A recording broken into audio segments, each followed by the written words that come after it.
ายดีวันนี้เขาสิพามาเบิ่งพักเนาะส่วนพักส่วนครัวเฮาว่าปลูกอีหยังแน่อันนี้ก็จะเป็นต้นมะเขือเนาะมะเขือแหละอันนี้มักเล่นต้นมักเล่นนี่พักสลัดเฮานี่น้อยกำลังงามๆเลยรุ่นนี้ใบกรอบๆเป็นหน่อยก็ได้ยำสลัดแล้วเนาะอันนี้ก็จะเป็นพักกาดคืนเนาะเนี่ยเขาเจ้าค่อยขั้นสมหั่นนะแต่บ่ฮู้ว่าบ่อื่นเขาจะเอิ้นอีหยังกันเนาะสิเอิ้นคือกันหั่นแหละอันนี้ก็จะเป็นหอมป้อมเนาะพอกินแล้วต้นผักอันนี้ก็ผักสลัดอีกแนวนึงนี่แต่ว่าบ่ค่อยงามเนาะเขาปลูกแบบออร์แกนิกโมใส่ปุ๋ยเฮ้ยใส่ปุ๋ยอยู่ปุ๋ยอันธรรมชาตินะค่ะนี่ก็จะเป็นพักอันนี้ผักกาดซ้อมเนาะอันนี้นะกำลังน้อยๆอยู่จะน้อยกะเอาไปบ่งอันนั้นกับผักหอมเทศเนาะผักชีใบเลื่อยภาษาไทยเขาจะเอ่ยเนาะอุ้ยมึงแม่ต้นมะเพชรต้นน้อยๆเห็นๆนี่ก่อนหมากดกมึงแม่ดกเกินอ่ะอันนี้กำลังงามๆเลยค่ะจะปลูกเป็นแบบนี้เลยอันนี้ก็จะพายเป็นผักสลัดเนาะบ่ค่อยงามประเด็นเพราะว่าปลูกแบบธรรมชาติเนาะนี่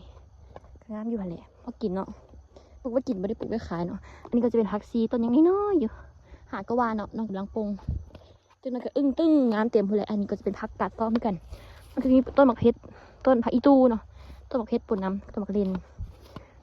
ต้นน้อยๆนี่ก็อย่างอีเมียปลูกอย่างบุญนี่น่าจะปลูกผักสลัดเนาะมีงอกปุ่นมานำเนาะมาเบิ่งโชว์นี่อันนี้ก็จะเป็นพักหอมเพลเนาะแต่ว่าจะเกลี่ยตัวนี้ก็จะเป็นป่าเนาะไม่ค่อยได้ทางถ้าน่าจะเป็นโซนหมักไม้กินหมากม่วงหมักม้อนหมักหยังหมักชมพูก็มีเนาะข้างในแต่ว่าเขาบอกขอบแล้วเขายันก่อนน้ำไม้ก็มีอันนี้มันนี่ขอสิพามาเบิ่งหมากอันนี้สุเจ้าฮูบอกว่านี่หมากอีหยังหมักไม้ในตำนานสมัยตอนเด็กน้อยเขากินดีเขาบ้านเขาว่าหมักจุ่มจำเนาะสมัยตอนเด็กน้อยนะย่างกันกินเนาะจะเป็นอย่างนั้นกินได้เด้อหวานเนื้อมันจะหวานเลยเวลากินแล้วปากเขาจะดำเนาะไม่รู้ว่าเขตอื่นมีบ่เนาะอันนี้แถวเขตอันนครหลวงเนาะบางมันก็จะเป็นนี้เป็นทุกยามเนาะช่วงนี้ไม่ค่อยดกปานไหนได้ช่วงอันวางเดือนอันนั้นมันดกบางต้นกับหวานบางต้นกับฝาดเนาะกระเสียบอยู่กินยันแต่กระเสียบเขาแต่ว่ากินหลายปากดำบางต้นปลาไผ่เนี่ยส่วนก็จะโคกได้เด้อที่สุดเจ้าบางหัวมันโผล่ขึ้นมาถึงตัวนี้ได้อยู่โอ้ยมีเรื่องแกใครได้มัน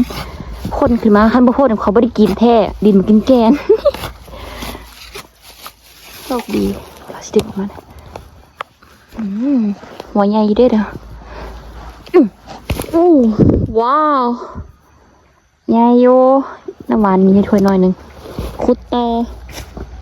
ได้แล้วอันนี้ก็จะเป็นก่อเนาะไม่เนาะอุ้ยสะอ่อนแหนงมึงไหม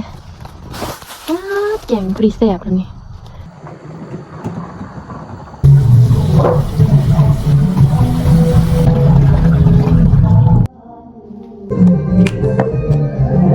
หม้อฟดแล้วเอาลงได้ว้าวลืมใส่ใบเตยเอาใบเตยใส่ก่อนใส่กะทิลงไปใส่เกลือไปน้อยนึงเนาะอีกไปนิดนึงเดี๋ยวมันจะเค็มน้ำหวานเขาต้องใส่น้ำตาลสิจ้าเขาจะน้ำหวานวะเชื่อเลยคนถ่ายชิมกะนี่บราวนี่แพนด้าอันนี้คือบราวนี่อันนี้ก็แพนด้า